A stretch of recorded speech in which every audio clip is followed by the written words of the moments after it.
Ever wonder if knowing what's right to do is the same as actually doing it?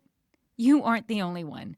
Join me for reflections, leadership confessions, and a behind the scenes peek at a summit full of aha moments. Welcome to We've All Done It, the podcast for leaders who know they've screwed up and are ready to fix it fast.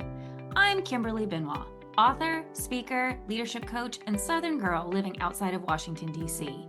Here's what I believe. Every leader faces challenges and makes mistakes, but you don't need years of therapy-style coaching to fix them. You need someone to help you figure out what's actually going wrong, make smart adjustments, and get back on track quickly. That's exactly what I do through one-on-one coaching, targeted skill development, and group programs. Every episode of this podcast delivers real talk about common leadership pitfalls, practical strategies for recovery, and no BS guidance to improve how you lead yourself and others every single day. Whether you're here to listen and learn or ready to work together and make real changes, you are in the right place. Now let's get to today's episode. Welcome back, everybody. How are we all doing out there? As you guys have probably noticed, I missed a week and then I'm now late getting this episode out, and I promise I have a really great excuse. It is all because I had my attention 110% focused on our recent Power of Your People Leadership Summit, which was absolutely an amazing event. If you attended, I can't even begin to thank you enough. For my speakers out there who are listening, you guys were absolute rock stars. We had over 20 sessions that covered financial wellness, cultural engagement, how to give feedback appropriately, AI, and how to think about it in a way that gets us out of a position of fear and into a position of action. The expert panels, which I cannot even begin to tell you, those were amazing hits. We covered a lot there. Lessons from the trenches of having leaders, current leaders, sharing their own journeys and lessons learned. And, you know, when we all stumble and fall, which every single one of us has, and how do we recover from that better, to just, you know, taking a team from good to great. What does that even mean? What can we as leaders do differently? Or, you know, how do we structure feedback, conversations, and approach them in a way that gets us results and not just checks a box? I can't even begin to tell you. I tell people all the time that part of the reason why I love the summit is because it's not just about creating environments for others to learn, but I learn so much in every session because I attend every session.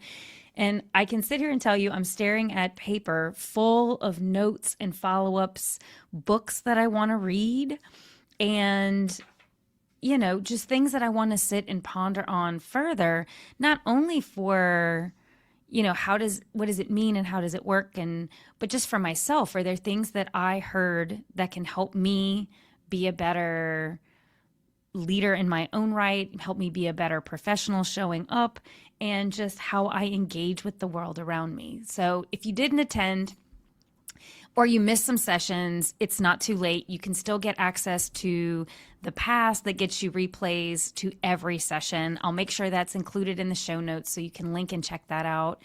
And I just want to toss out, like, it's fantastic because if you are a professional that needs professional development credits to maintain a license or a credential, these sessions count. So don't sleep on this. This is, again, an easy way to get some professional development hours without having to go seek them out or spending a fortune to do it. But I just wanted to take a quick moment. Again, this isn't going to be a long podcast because I don't know if you can tell, I am tired, but in the best way possible. Is I wanted to reflect a little bit on what were some of the lessons that really stuck with me as I was sitting and listening, and then just coming out of the summit into the weekend, just some thoughts for myself that I think every leader will resonate with. So the first thing that I really stuck with is knowing and doing are two separate things.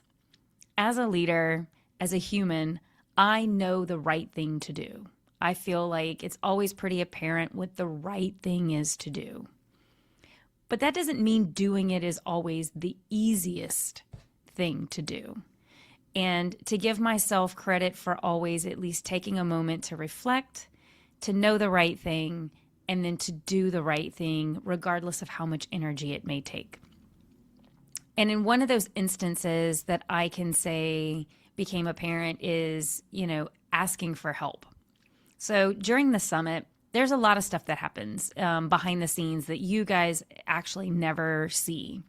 And for those who don't know, I am a team of one. I don't have a virtual assistant. I don't have a team in the background making things happen. I am kind of taking care of everything since this is a new event and I'm still figuring out pieces and parts of it. And so we had a slight issue where we had a speaker that had to step out for personal reasons, and absolutely completely appropriate, was the right thing to do.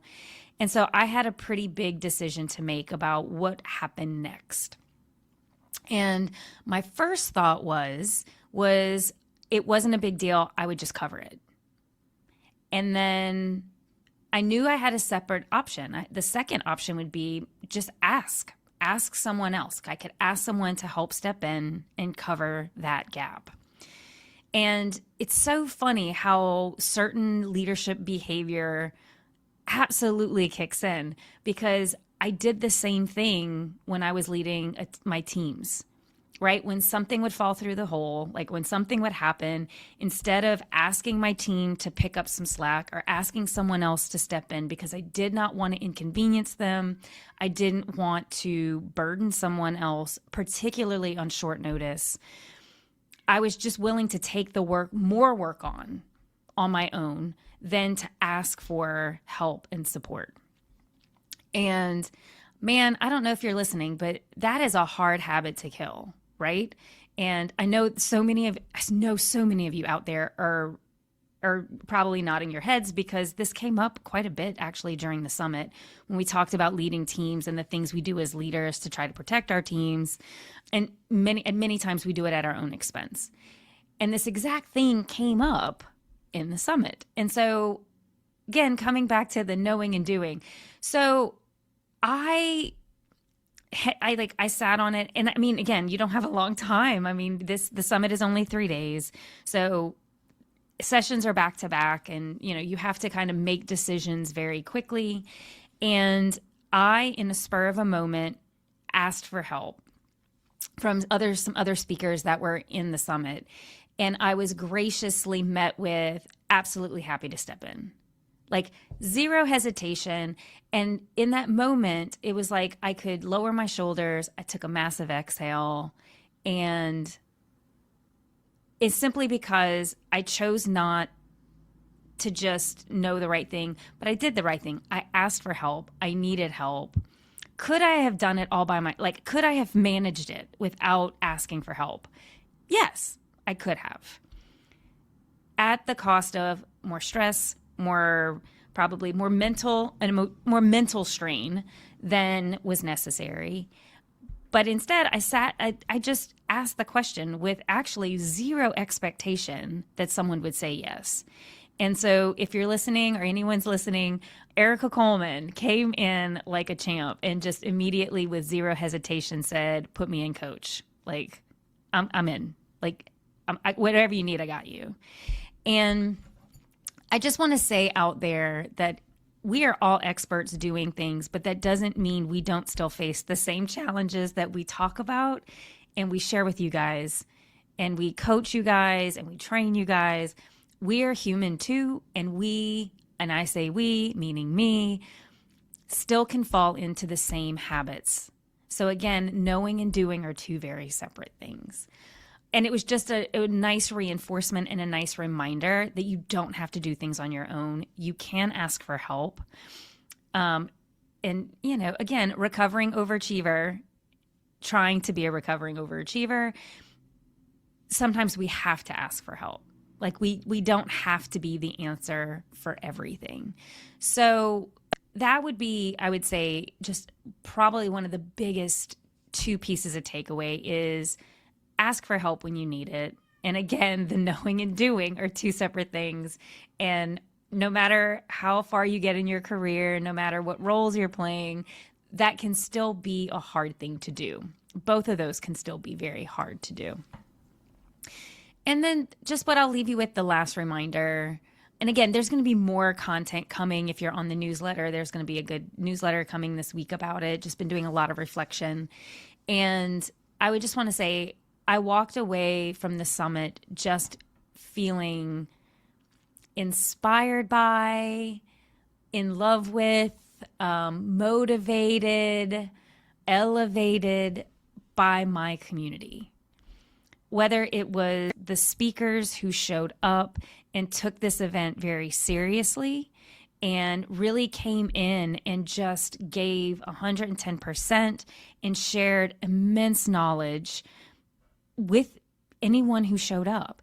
And the truth of it is, and I don't know if you guys realize this, but these speakers are not paid. I don't have a budget to pay speakers. They are coming and speaking for free and sharing who and what they are, what they know with you for free. And for that, I'm immensely grateful, because that helps me stay true to the mission of why I created these events in the first place. And secondly, I just, I'm in awe of the people that are in my community from a professional side, and just how smart they are, how passionate they are. And the breadth of their expertise and knowledge always leaves me a little, in awe. Because we all are trying to do great things. We're all here trying to serve other people. And even those of us who do somewhat similar work, we do it in such different capacity in a different context. And I genuinely say I learn a lot from every person that speaks. And so I'm immensely grateful to them. Can't say it enough. And then lastly, to the people who attend. You guys brought it. I mean, we had such an engaged group, and it was so good to see repeated names across session after session, and people chiming in the chats and the Q&As and asking really good, meaningful questions. And for those who participated and attended the Daily Huddle, which was something I was testing out and trying, thank you for showing up and helping provide feedback so I can know how to make that offering better, and how I can make that offering more useful to those who come in the August event, which I'm going to tee you up for that. But you, my professional community, the attendees, those who listen to this podcast, those who get my newsletter, those who engage with me in any professional sense, you guys also inspire me, because you're showing up still trying to figure it out when I know time is of essence. Like I said, I get it. We're in an attention economy. Everyone is begging for any moment of your time you will give them. And so I'm grateful when you give me moments of your time. I never take that for granted. And so I just want to simply say thank you. And last, I want to leave you with, there is one more summit this year. I'm hosting a summit August 9th through 11th. This one is going to be focused on your strategic advantage. So how do we talk about creating strategy that actually gets results? I am almost finished the agenda and filling out the grid, and I'm working on the website right now. My hope is to have that launched so you can at least see some of the initial offerings we're going to have. I can tell you right now, we're going to be talking so much more. We're going to be talking about leadership, strategic influence, and boards if you're dealing with that situation. We're going to be talking about AI and how do you plan strategically for what is happening in a quickly evolving landscape related to AI. Oh my God, we're going to have some more lessons from the trenches. So we're going to have some more leaders coming in to talk specifically about, what happens when you create strategy, but it doesn't translate into good operations. How do you translate a strategy in our current environment where seems like things are shifting and so dynamic all the time? So again, the speakers that are coming to the plate are fantastic. I am equally excited about August.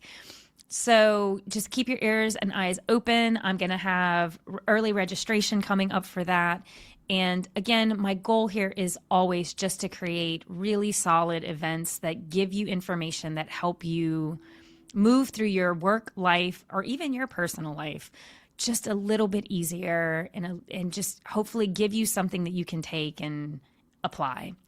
And I just want to toss it out there. If you attended the event, please email me, get in touch with me, and give me your feedback. I say this, and I think, I know people are probably like burnt out, survey fatigue, feedback fatigue. I've heard all of it. But the truth of it is, I create these events for you. And I did the Navigating Uncertainty in January. You guys came with some really solid feedback. So I updated, changed, and tweaked stuff in May to accommodate that feedback. So come and let me know. What do you think? How did it go? What did you love? Would you love to see different? I read every single bit, and I definitely want to, and I don't take it personally, right? This feedback is not a personal attack. It's about how to make this event better and make it something that you guys really get something out of. So with that, I'm going to let you guys go. I think I've rambled on long enough about the summit. And again, just truly, thank you so much from the bottom of my heart. It means the world. And again, if you want to check out the summit, if you meant to register and you didn't get a chance, you still can check everything out. There is the All Access Pass, which gives you access to every single recording and all the offers that came. And let me tell you, there were some great checklists and there were some great toolkits and workbooks. So if you haven't checked it out, please do. The link is in the bio. And again, hit me up in the email. Let me know what you thought. And I hope you will consider registering for August. Again, that is going to be huge. I know a lot of you go into strategic planning at the end of August and September. So maybe this will help spur some ideas for you and how to navigate creating your strategy or tweaking your upcoming strategy. All right, everyone, take care. And I will see you next time. I've got two things before I let you go. One, if you've ever gotten any value from the show, please leave a 5-star review. It really helps and absolutely makes my day. The second thing is if you have any thoughts you'd like to share with me, please shoot me an email at podcast@KimberlyJBenoit.com. I'd love to hear from you. All right, see you in the next episode.